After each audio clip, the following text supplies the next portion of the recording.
Good afternoon. Welcome to the first ever episode of Balance, our new podcast. I'm Daniel Steinfeld. And I'm Katie Steinfeld. And we are married and working together. And we're going to take an opportunity with this first podcast to let you get to know us a little bit, tell you a bit about what we do, what life is like, and then that is going to lead its way into what this whole podcast is about, which is living with a whole lot going on and trying to see how you can make it work.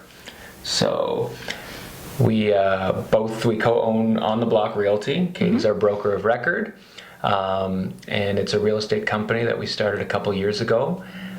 Maybe for those of you who don't know, maybe Katie wants to say a little bit about what we do and why we started it. Yeah, so we've been in business for 2.5 years. We decided to open a brokerage because we were seeing a need in the industry for more transparency and choice when it came to the offer process.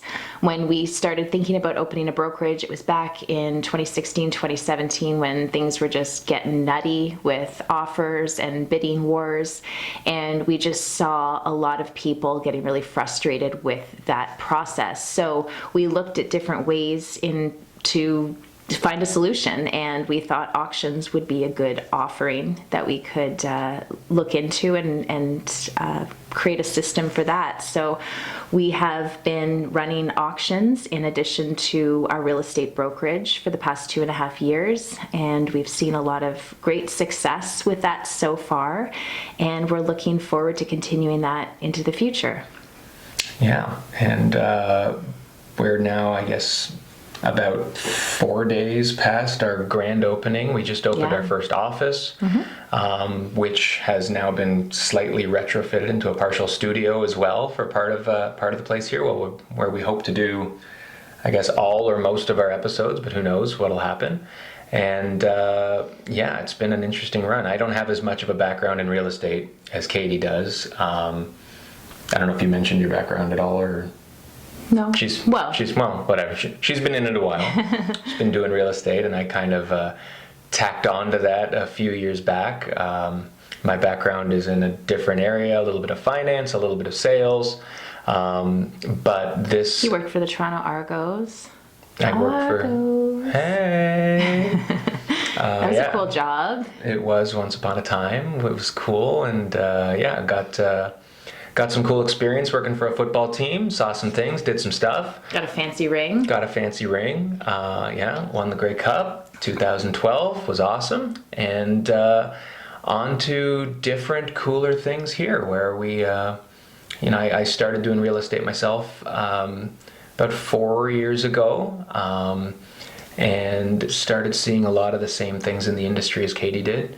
And one day we said, you know what, let's just do something on our own here. Let's be our own bosses and try to change the world. And so that's where this all came from, and where that might be something that seems to be kind of a commonplace entrepreneur story. The kind of second part to that we've got is we do have some little ones at home as well.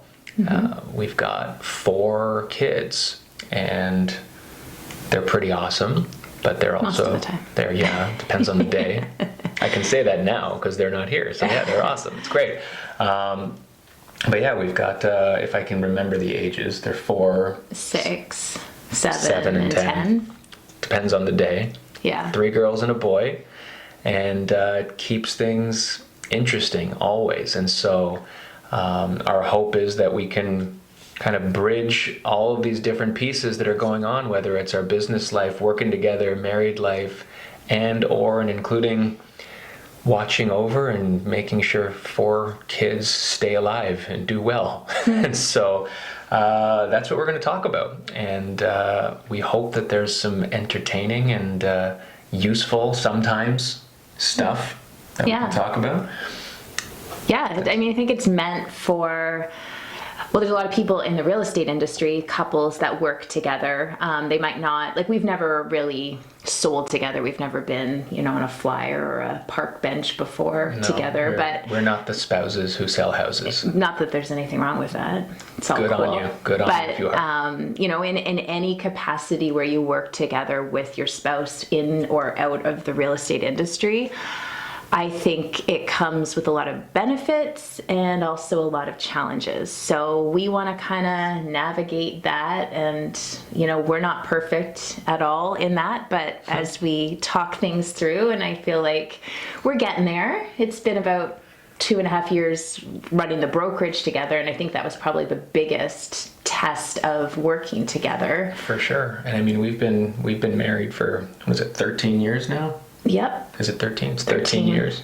Lucky 13. Lucky 13. So, you know what? What better thing to do than to start talking to everybody about it? I think things have, it's been a road, and now it's, for some reason, now this many years in, and with, 10 years of kids behind us and a few years of a business, it really seems like it's coming together, and now I don't want to say it's the next chapter, because there never really was a beginning or an end or any sort of chapter piece to it, but it kind of feels like now, hey, let's take this to the next level. We've got an office, we've got a business, things are rolling, and let's make some sense out of it. And so that's, in some sense, where, the name Balance has come from. It's not about achieving equilibrium or any sort of everything is in line and this is as important as that, because it's not. In a lot of cases, it depends on the day where our attention is focused. Yeah. But the idea is finding our balance, and I think for everybody, there's so much crap going on, good and bad. So maybe crap is the wrong word. There's so much stuff, some of which is crap. We should call our podcast Crap. You can call it Crap. If you want us to change the name to Crap, it's early enough. Yeah. Or Balancing the Crap. Balancing the Crap. No, I like balance, but I like your explanation of it, because I really believe that you can't. Well, thank you. Yeah, no problem. You can't get that perfect balance. And as you said, one day you could get a call from the school and one of your kids is sick, and so you kind of have to switch over and not be able to focus so much on the business that day. But the main thing is you got to be happy with each role that you have and try to find the joy in all of the challenges that life brings your way. And I think as you work together through it as a couple, it's fun, it's supportive. But yeah, I mean, I think that's what makes it easy in a hard situation. Is it's not just having a partner, whether it comes to marriage or whether it comes to raising your kids, but it's someone who gets it, because they're going through all the same headaches as you are and experiencing them from a slightly different perspective at the same time. So even though we struggle through the same things and we're dealing with headaches from kids, it's a lot easier to take it in when you see what's going on with the other person, because you've lived it on a different day. Or if you're living it together, it's nice to know that I don't look at things in even remotely the same way that Katie does. Right? Like, even though our end game and our objective, we want the business to be successful, but how we're going to get there, we've got different visions. And to be able to bring that together under the context of knowing how hard life is around that, it makes it a lot easier when you've got someone to go through that with. For sure. Yeah. That makes sense. Just spit on the table, but yes, for sure. You kind of spit on my hand. Sorry. But no, I think it's really great when you're in an entrepreneurship role together, because I remember when we were working at different jobs, I was in real estate and you were downtown working full time. It could be really frustrating at times, kind of trying to balance our schedules out and balance the kids, like, because I work from home, if one of the kids was sick, it would typically be the person that works from home. It just makes sense, right? So now that we're kind of balancing the roles that we have a little bit more, here. I know. Maybe this is the right name for the podcast. Yeah, I think it's making sense now. I think it's easier to do that, and we can understand what each other is going through, because even, one other thing. Even when, Tell me. even when, I remember you would come home from work at like 6:30, and you had worked a full day, and I was usually at home with the kids and then had to go out for showings or whatever. So like you came home exhausted, and I was just like, how are you exhausted? Like I've just spent the whole day with kids, and now I have to go out, and I felt like a little bit of. I've just been drinking I know, with football guys all day. right? That's hard. No, That's hard work. but wait, but like I now get it, because when I go out and it's on real estate showings or it's been meetings and whatever, and I come home at the end of the day and like I feel the same way, and then you come in and then you're bombarded by kids, and it's just like you have to switch your role like that. No question. And then that is even just as exhausting as being at home with the kids. So yeah, and I mean, and we've talked. I mean, it took for me to come into this world and to take off the 9 to 5 or whatever downtown corporate thing to all of a sudden click to say, holy crap, for however many years it was that I was coming home and saying the same thing, saying, wait a second, I'm home. I can totally get that you're exhausted because of the kids, but in my mind it was a different kind of exhausted, because I'd never, outside of, 6 to 8, like dinner and bedtime, I'd be there to help and whatever, that sort of thing. But the whole day that you endured there while I was at work, we were dealing with a totally mutually exclusive stress and tiring thing. Yeah. And so now that I'm in it, and I'd like to think we share the responsibility for the kids. for sure, 100%. I think it's like 50-50. I mean, 100% meal. 50-50. Okay. I mean, 100% I agree with you. It's probably 50-50. Meals and cleaning, I think more falls on me, but that's just the way it goes. We're working on that. It's because I would do the cleaning. Yeah, you just suck. It would be terrible. Like, I've tried the cleaning. I still try it. It's just, it's not clean. Okay, well. I'll tidy. Yeah.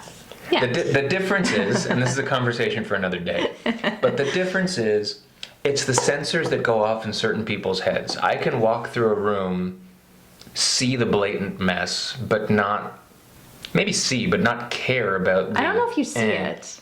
I probably don't see it. Yeah, I don't think you do. If there's something that needs tidying, unless I've got, the only time I see it is if I've got the real estate hat on and I'm thinking our bedroom needs to like be in staged form, then I can see what's wrong with it, but I don't wear that hat when I'm at home. When I'm at home, it's what needs to be done to make this livable, because I want to fill in the blank, something that isn't cleaning.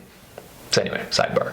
That's it. Where were we? For 50-50. For 50-50. So I'm not the cleaning and the I can cook like 3 meals well, plus barbecue. Yeah, no, you're good at cooking. I just don't do it. No, I think it's just more like the meal planning falls on me more so. That's Yeah. like 100. We're gonna use a lot of percentages here. That one's 100. Like, I don't think I've ever planned a meal unless you've been at a town. Well, like a meal, like a weekly meal, because like for anybody that's busy, I think if you plan out a week of meals and figure out what you need to get at the beginning of the week and you have it, it makes life so much easier. But the times I do that is I appreciate it. Like, no, someone's got to do it. Yeah. It's just I don't do that. No, that's okay. It's funny because we're not actually establishing what my 50% is. She does cleaning. We're she figuring prepares that out. the meals. No, you're good with helping with homework, with the kids' homework, especially as they get older with math. I'm like checked out for that, so that's good. You're good with that. Yeah, well, that's a whole other conversation.